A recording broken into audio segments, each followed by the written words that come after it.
Audio Jungle.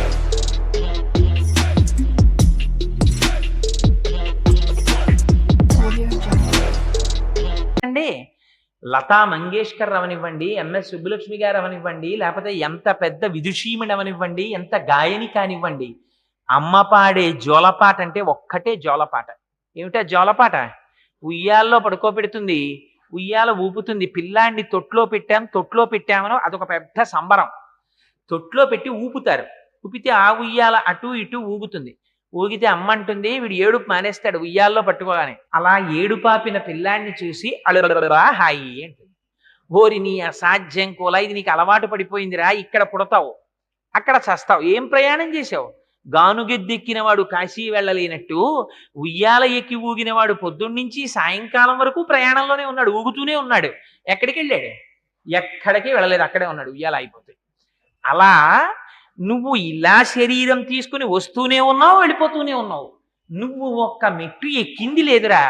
లోపల స్వామికి ప్రమాణం చేసావు, బయటికి వచ్చావు, వస్తూనే అజ్ఞానం వెంట తెచ్చేసుకున్నావు, ఉయ్యాల ఎక్కావు, మళ్ళీ మొదలెట్టావు సంతోషం సంతోషం అని. ఇదిగో మళ్ళీ నీకు మొదలు, అక్కడ పుడతావు ఇక్కడ చేస్తావు, ఇక్కడ చేస్తావు అక్కడ పుడతావు. అమ్మ అలా కఠినంగా మాట్లాడకూడదు కదా.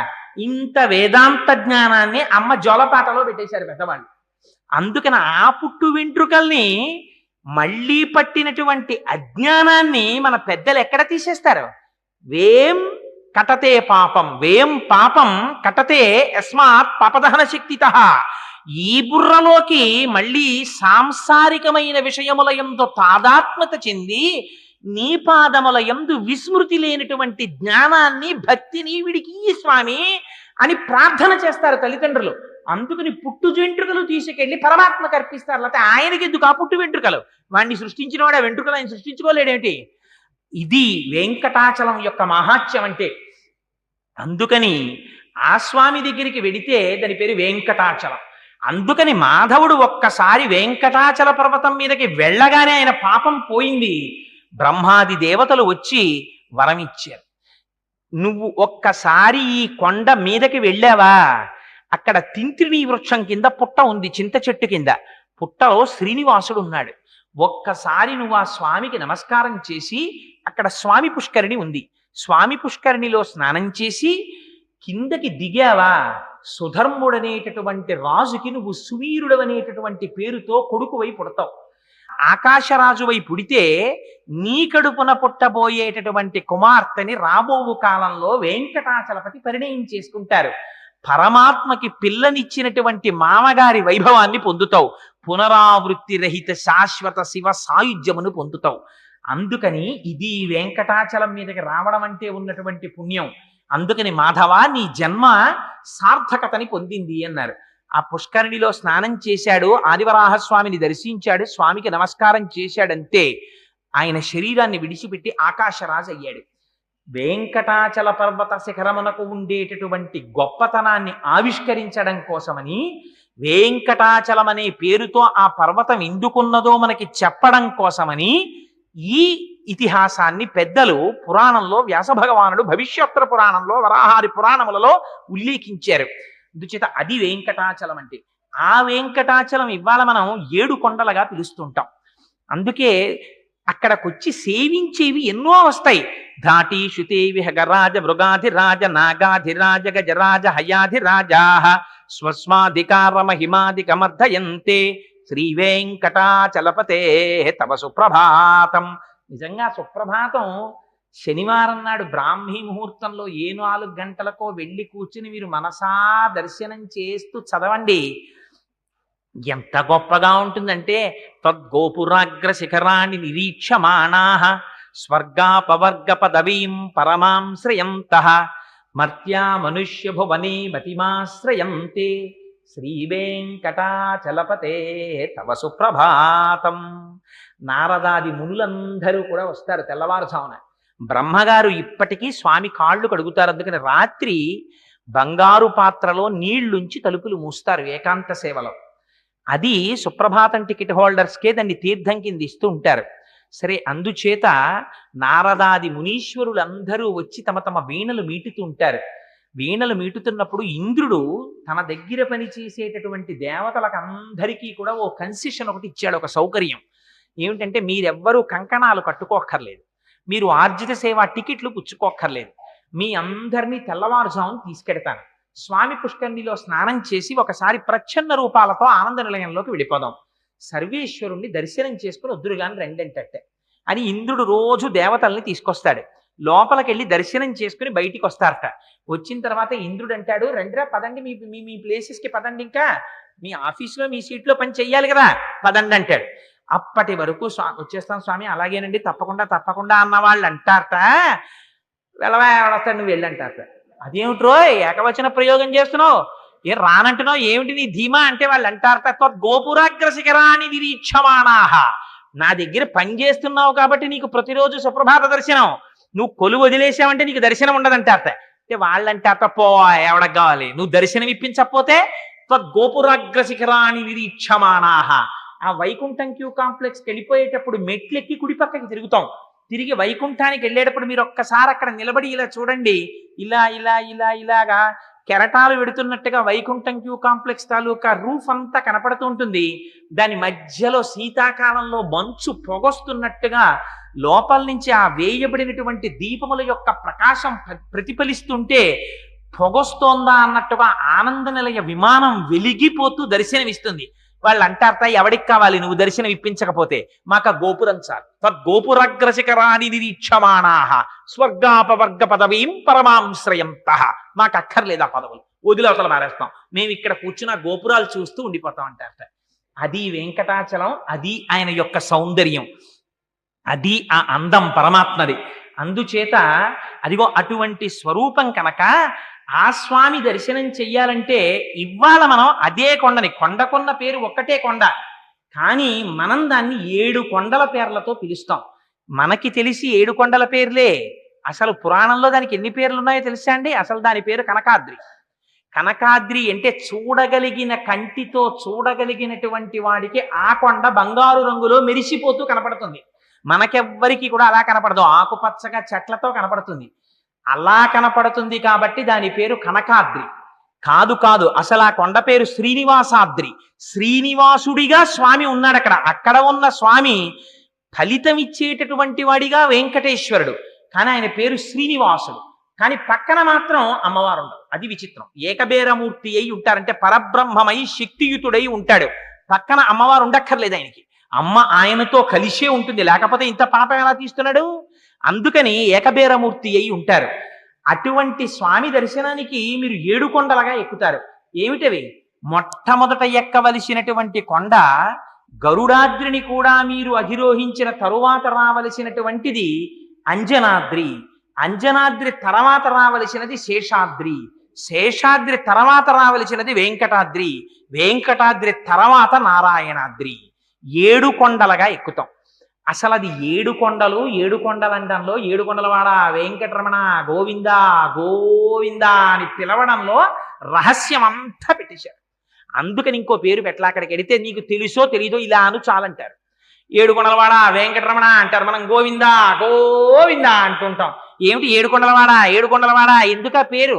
అసలు 7 అన్న మాట చాలా మంది నోటితో పలకరు, 6 అంటారు. అలాంటిది 7 7 అని 7 కొండలవాడు ఎందుకు అయ్యాడు? అసలు సృష్టి రహస్యం అంతా 7లో ఉంది. అందుకే సంగీతం నాదోపాసనమైంది. సరిగమ పద నిసాని అవరోహణ చేస్తే, స్వామి నుంచి కిందకు వచ్చేస్తే అజ్ఞానంతో ఉన్నవాడు మళ్ళీ ఆరోహణ చేసి స్వామిలో కలిసిపోవాలి. అందుకే రాగాల ఆరోహణ అవరోహణ అవుతుంది, అది నాదోపాసనం అవుతుంది. కాదు కాదు, మీరు ఆనంద నిలయాధీశుడిగా చూసేటటువంటి పరమాత్మని స్త్రీగా చూస్తున్నారా, పురుషుడిగా చూస్తున్నారా? ఎలా చూస్తున్నారు? ఎవరు ఎలా చూస్తే అలా, ఆయనకేం ఇబ్బంది లేదు. ఆయనకి అసలు నామమా రూపమా మీ ఇష్టం. స్త్రీగా చూస్తారా? భుజముల మీద వరకు పడిపోయినటువంటి కేశములతో ఉంటాడు, ఇలా తిన్నగా నిటారుగా ఉండకుండా కొంచెం పక్కకి వంగి ఉంటాడు, సన్నటి నడువుతో ఉంటాడు. శుక్రవారం నాడు అభిషేకం చేయించుకుంటాడు, బాలాజీ అని అమ్మవారి పేరు పెట్టుకుంటాడు. కాదు కాదు, నాకు కపర్ది పెద్ద జటాజూటంతో శివుడిలా కనపడాలి. ఆయనకేం బాధ, శివుడిలాగే కనపడతాడు. కాదండి, నాకు శంఖ చక్ర గదాపద్మములతో శ్రీ మహావిష్ణువుగా కనపడాలి. శంఖ చక్రం సకిరీట కుండలం సపీత వస్త్రం సరసీరుహేక్షణం సహార వక్షస్థల శోభికౌస్తుభం నమామి విష్ణుం శిరసా చతుర్భుజం అలా కనబడతాడు. అందుకే శాస్త్రంలో అసలు ఆ కొండకున్న పేరేమిటో తెలుసా? శ్రీశైలం. శ్రీశైలే పూరయిష్యామి కించిత్ కాలాదనంతరం అన్నారు వెంకటేశ్వర స్వామి వారు. అసలు ఆ కొండ పేరు శ్రీశైలం. దాన్ని మనం తిరుమలై అంటున్నాం. తిరుమలై అన్నది ఎవరన్నారంటే ద్రవిడ భాష మాట్లాడే వాళ్ళు అన్నారు. తిరు అంటే శ్రీ, తిరు ఎంజి రామచంద్రన్ అంటూ ఉంటారు వాళ్ళు. తిరు అంటే శ్రీ, మలై అంటే శైలం, శ్రీశైలం. ఇక్కడో శ్రీశైలం, అక్కడో శ్రీశైలం. ఇక్కడున్న శ్రీశైలం శ్రీనివాసుడిది, అక్కడున్న శ్రీశైలం శ్రీగిరివాసుడై ఉంటాడు.